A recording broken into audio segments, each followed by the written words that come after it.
Yaxın Şərqdə hökm sürən mövcud gərginlik fonunda nəqliyyat və enerji təchizatı marşrutlarına yaranan risklər ənənəvi dəniz yollarının təhlükəsizlik və sabitliyinə dair narahatlıqları artırıb. Dəniz marşrutlarının daralması Pekini çətinliklər qarşısında qoyub. Ekspertlərin fikrincə, məhz belə bir şəraitdə alternativ, daha etibarlı və şaxələndirilmiş tranzit marşrutlarına ehtiyac əhəmiyyətli dərəcədə artıb. Normalda Çin gündəlik olaraq Hörmüz boğazından 5,5 milyon barel nefti ixrac edirdi, amma bu son günlərdə artıq 1,5 milyon barelə qədər edilmişdir və bu da hətta İran gəmiləri, tankerləri vasitəsilə həyata keçirilir. Burada Çinin qarşısında iki əsas çıxış yolu durur. Birincisi, sığorta şirkətlərindən əməkdaşlıq edərək tankerləri buradan neftləri daşımaq üçün istifadə edə bilər.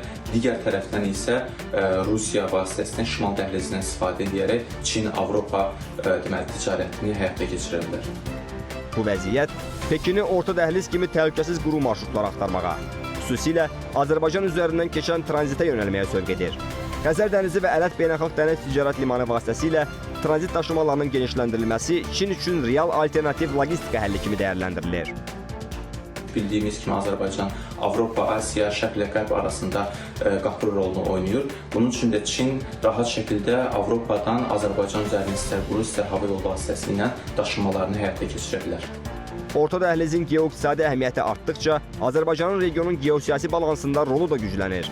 Ölkəmiz nəqliyyat logistika qovşağı olmaqla yanaşı tranzit siyasətinin koordinasiyası baxımından da əsas regional platformalardan birinə çevirir. Bu isə Azərbaycanın həm Avropa İttifaqı və digər qərb paytaxtları, həm də Çin və Mərkəzi Asiya dövlətləri ilə münasibətdə mövqeylərini möhkəmləndirir, diplomatik manevr imkanlarını daha da genişləndirir. Elnur Hüseynli, Natiq Çıraqzadə, ASTV İqtisadiyyat.